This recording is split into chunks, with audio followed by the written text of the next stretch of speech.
प्रणाम विद्यार्थी मित्रों, आज है वीडियो नंबर 2। આપણે ધોરણ 9 માં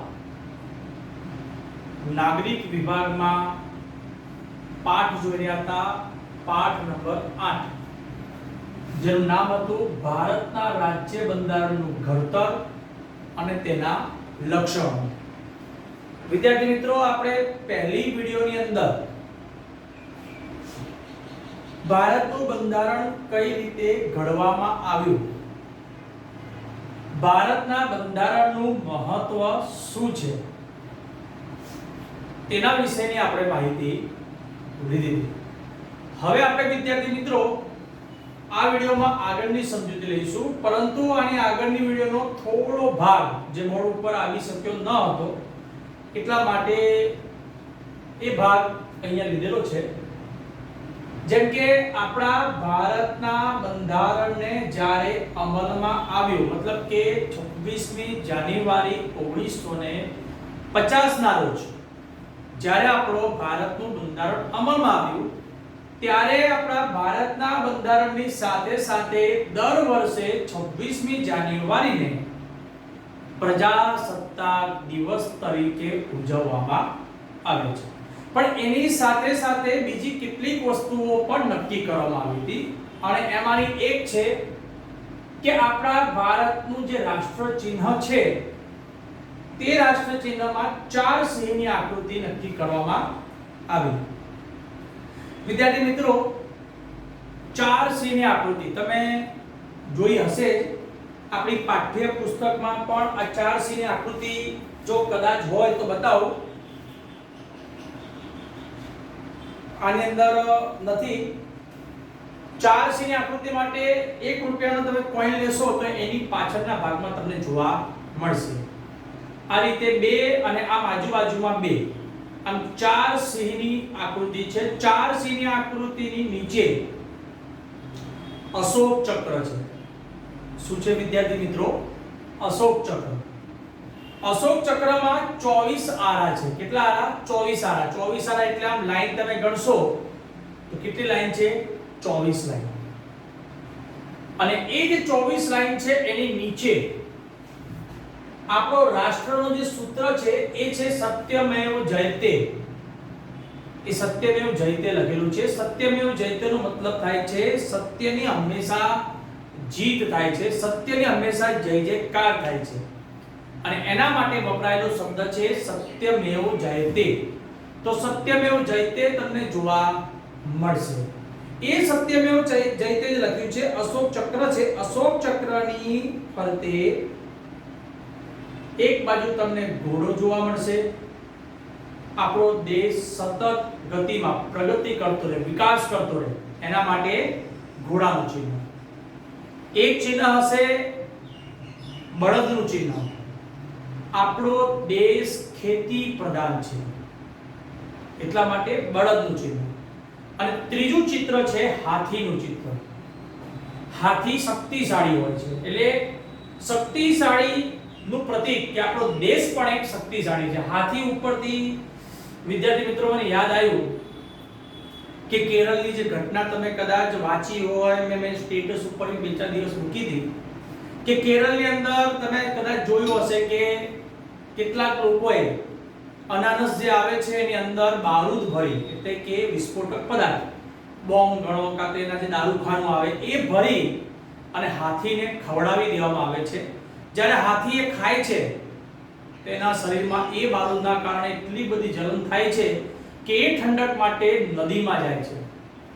કંઈક 2 કે 3 દિવસ સુધી નદીમાં રહેવાના કારણે અને આ સતત જલન સહન ન થવાના કારણે એનું મૃત્યુ થાય છે। અને સૌથી મોટી આપત્તિની વાત, સૌથી મોટી દુઃખદ વાત કે એના ગર્ભમાં બીજું એક નાનું બાળક પણ હોય છે, એ પણ મૃત્યુ પામે છે। અને આ જે ઘટના જેણે બી અંજામ આપ્યો છે, જેણે બી આ કૃત્ય કર્યું છે, એવા લોકો માટે આ કોરોના જેવો રોગ પણ નાનો રોગ કહેવાય। એવા લોકો આનાથી બી મોટી મહામારીથી મરવા જોઈએ, કારણ કે આ જાનવરો બોલી શકતા નથી, અને આ આવા જાનવરોને આપણે જ્યારે નુકસાન પહોંચાડીએ છીએ તો એનું જ પરિણામ આપણને ભોગવવાનું આવે છે. આ કોરોના મહામારી એનું જ એક સારું ઉદાહરણ છે. એટલે વિદ્યાર્થી મિત્રો, આ વિડિયોના મારફતે હાથીનું નામ આવ્યું એટલે ઉલ્લેખ કરું છું કે કોઈ પણ જીવ સર્વજીવ છે, સર્વજીવ સંપન્ન, સર્વજીવ સરખા જ છે. સર્વજીવ પ્રત્યે હંમેશા અનુકંપા રાખવાનો ધ્યેય રાખો. હવે વિદ્યાર્થી મિત્રો, અહીંયા આ વિડિયોમાં બે પ્રશ્નો બન્યા. ફરીથી કહું છું, એક પ્રશ્ન છે ભારતનું રાષ્ટ્ર ચિહ્ન કયું છે? તો 4C ની મુખાકૃતિ, મુખાકૃતિ મુખવાળી આકૃતિ. અને ભારતનું રાષ્ટ્ર સૂત્ર કયું છે? સત્યમેવ જયતે, સત્યની હંમેશા જય જયકાર થાય છે. એના માટે શબ્દ લખ્યો છે સત્યમેવ જયતે. હવે વિદ્યાર્થી મિત્રો, એવી તમને કહી દઉં કે આ એ જ અશોક ચક્રની જે મેં વાત કરી એને આપણે ભારતના રાષ્ટ્રધ્વજમાં વચ્ચે સ્થાન મળવા પાત્ર, એટલે કે વચ્ચે સ્થાન આપવામાં આવેલું છે. વિદ્યાર્થી મિત્રો, આગળ કે આપણા ભારતના બંધારણમાં આટલી બાબતોનો સમાવેશ થાય છે, જેમ કે મૂળભૂત હકો, આપણા મૂળભૂત હકો, આપણી મૂળભૂત ફરજો. હકોની વાત કરીએ તો ઉદાહરણ તરીકે સ્વતંત્રતાનો હક છે. આપણે આખા ભારતમાં ગમે ત્યાં અવર જવર કરી શકીએ છીએ, ત્યાં રહી શકીએ છીએ. ઉદાહરણ તરીકે બીજું ઉદાહરણ લઈ લઈએ, વાણી સ્વતંત્રતાનો અધિકાર, આપણને બોલવાનો અધિકાર છે, આપણો મંતવ્ય મૂકવાનો અધિકાર છે. એ જ રીતે ફરજો, ફરજો બી આપણી બહુ અગત્યની ફરજો છે. ઉદાહરણ તરીકે રાષ્ટ્રગીત અને રાષ્ટ્રધ્વજનું સન્માન કરવું. જ્યારે રાષ્ટ્રગીત વાગતું હોય તો આપણે સાવધાનની સ્થિતિમાં ઊભું રહેવું જોઈએ. એ આપણી ફરજમાંની એક ફરજ છે. ટ્રાફિકના નિયમોનું પાલન કરવું, આ બી આપણી એક ફરજ છે. અને એ આપણા ભારતના બંધારણમાં સમાવિષ્ટ થતી બાબતોમાંની એક બાબત છે. રાજનીતિના માર્ગદર્શક સિદ્ધાંતો, રાજનીતિના માર્ગદર્શક સિદ્ધાંતો વિશે આપણે આ પાઠમાં આગળ સમજૂતી વિગતવાર લઈશું. ત્યાર પછી છે સરકારના અંગો, કાર્યો અને વહીવટી સૂચના. સરકારના અંગો, કાર્યો, વહીવટી સૂચના. સરકારને કઈ રીતે કામ કરવાનું, સરકારની કઈ કઈ બાબતોનો સમાવેશ થાય અને સરકાર જે કઈ બી કામ કરે છે એ નીતિ નિયમોને ધ્યાનમાં રાખીને કરે છે. અને એ બધું કોણ શીખવાડે છે? આપણા ભારતનું બંધારણ શીખવાડે છે. અને એની સાથે સાથે આવે છે ન્યાયતંત્ર. ન્યાયતંત્રની વાત કરીએ તો અદાલત. આપણે બધાને ખબર જ છે કે સૌથી ઊંચામાં ઊંચું સ્થાન એ છે સર્વોચ્ચ અદાલત. અને દરેક રાજ્યોમાં વડી અદાલત પણ જોવા મળે છે. તો એ જે અદાલતો છે, એ જે અદાલતને કઈ રીતે કામ કરવું એ આપણા ભારતના બંધારણમાં શીખવાડવામાં આવે છે.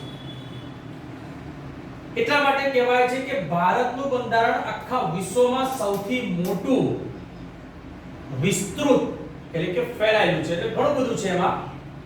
અને વિશદ લેખિત દસ્તાવેજ છે. વિશદ, વિશદનો મતલબ થાય વિષય. કોઈ વિષય એટલે કે દરેક ટોપિક વાઇઝ જે સમજૂતી લખી હોય એના માટે વિશદ શબ્દ લખવામાં આવે છે. અને યાદ રાખજો, ભારતનો દસ્તાવેજ કેવો છે? બંધારણ કેવું છે? દસ્તાવેજ એટલે કે બંધારણ લેખિત છે. કેવો છે? લેખિત. બંધારણ લેખિત પણ હોઈ શકે છે, મૌખિક પણ હોઈ શકે છે. મૌખિકમાં ડાયરેક્ટ કોઈ નિયમો ઘડવામાં આવે પણ આવું કોઈ દેશ કદી રચના કરશે નહીં. અને કમ્પ્યુટરાઇઝ પણ હોઈ શકે છે. બરાબર? આપણા ભારતના બંધારણને લખવામાં આવેલું છે એટલે લેખિત દસ્તાવેજ છે. હવે વિદ્યાર્થી મિત્રો, આગળની સમજૂતી જોઈએ. અને આગળની સમજૂતી છે આમુખ. તમે તમારી ચોપડીમાં જોશો તો ચોપડીમાં બીજું પેજ જે હશે એમાં આખું એક બંધારણનું દર્શાવેલું છે. એ પેજ હું તમને આખું સમજાવીશ વિડિયોના મારફતેથી. આગળની વિડિયો જ્યારે આવશે ગમે ત્યારે. તો એમાં આમુખ શબ્દ છે. તો આમુખનો મતલબ થાય છે પ્રસ્તાવના. કારણ કે જો એ શબ્દ લખ્યો છે આમુખ બંધારણનું પ્રારંભિક. પ્રારંભિક એટલે જેની શરૂઆતમાં જ હોય. કોઈ પણ પાઠ આપણે શરૂ કરીએ તેના પહેલા એની પ્રસ્તાવના હોય એટલે નાનકડી સમજૂતી. તો એ જે પ્રારંભિક પ્રસ્તાવના છે, હાર્દ એટલે હૃદય જેવું, જેને સારી રીતે સમજી શકાય, જે ખૂબ મહત્વ ધરાવતું હોય એવું વિશિષ્ટ સ્થાન ધરાવતું જો કોઈ હોય તો એ છે આમુખ. એટલે યાદ રાખજો, આમુખ એટલે પ્રસ્તાવના. શું યાદ રાખજો? આમુખ એટલે પ્રસ્તાવના. એટલે અહીંયા ઉલ્લેખ કર્યો છે કે બંધારણની શરૂઆત હંમેશા શાનાથી થાય છે? તો બંધારણની શરૂઆત હંમેશા આમુખથી થાય છે. આમુખ બંધારણનો આત્મા છે. જો અગર બંધારણમાં આમુખ ના હોત ને તો બંધારણનું કોઈ મહત્વ ના હોત. કેમ? કારણ કે આખા બંધારણને સમજવા માટે આમુખનો જો ઉલ્લેખ કરવામાં આવે તો અંદર બંધારણમાં શું કહેવા માંગે છે અને તમે ટૂંકી રીતે સમજી શકો એટલા માટે આમુખને બંધારણનો આત્મા કહેવામાં આવ્યો છે. આપણા ભારતના બંધારણમાં 1946 માં 42મો સુધારો થયો હતો. 42મો સુધારો મતલબ કે 1976 પહેલા આપણા ભારતના બંધારણમાં 41 બીજા સુધારા થઈ ચૂક્યા હતા અને 42મા સુધારામાં સાર્વભૌમ પછી એટલે 42મા સુધારા પહેલા સાર્વભૌમ શબ્દ હતો પણ પછી બીજા શબ્દો ઉમેરવામાં આવ્યા, જેમાં સમાજવાદી શબ્દો ઉમેરવામાં આવ્યો. સમાજના લોકો સાથે રહી શકે તે માટે બિન સાંપ્રદાયિકતા, બધા જ સંપ્રદાયના લોકો એક સમાન છે. રાષ્ટ્રીય એકતા, બધા જ દેશના લોકો એક સાથે છે એટલે એકતા. અને રાષ્ટ્રીય અખંડિતતા, ખંડિતતા એટલે વિભાજન થવું અને અખંડિતતા એટલે વિભાજન ન થવું, એટલે બધા જ લોકો સાથે રહી શકે. ઉદાહરણ તરીકે આપણે લઈએ તો આપણા ભારતના બધા રાજ્યો તમને ખબર જ છે અલગ અલગ છે. કેમ કે ગુજરાતમાં બધા ગુજરાતીઓ છે, રાજસ્થાનમાં બધા રાજસ્થાનીઓ છે, તમે મહારાષ્ટ્રમાં જતા રહો બધા મરાઠી મળશે, જ્યારે પંજાબમાં જતા રહો તો તમને બધા પંજાબી મળશે. છતાં પણ આ બધા રાજ્યો એક જ છે. કહેવાય શું? એક ભારત.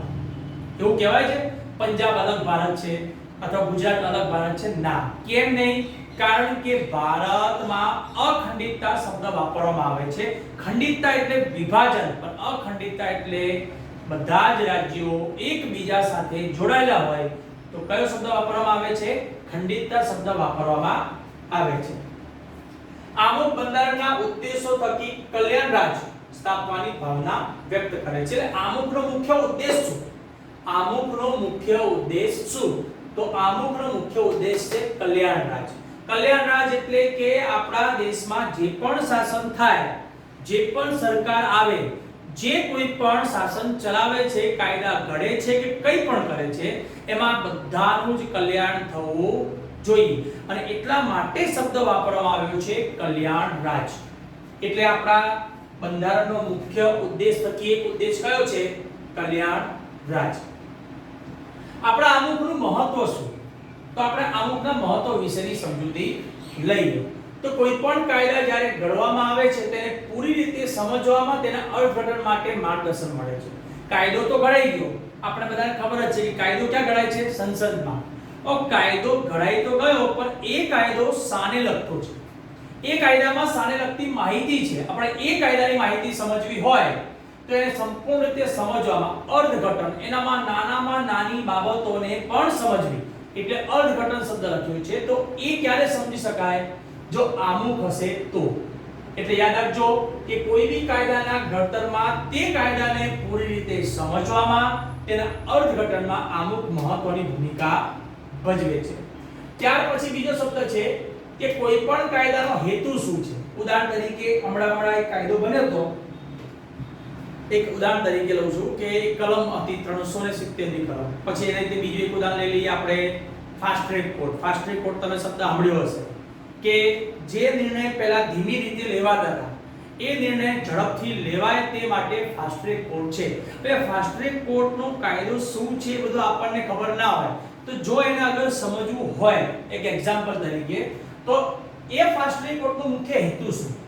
તો મેં તમને કીધું એ પ્રમાણે ફાસ્ટ ટ્રેક કોર્ટ, જેનો ટ્રેક કેવો હોય? ફાસ્ટ, મતલબ જે નિર્ણય ઝડપથી દઈ દે, 6 મહિના સુધીના અંદર જે નિર્ણય લઈ શકે એવા હેતુ થી બનાવવામાં આવેલો કાયદો. એટલે હેતુ શું આવ્યો એનો?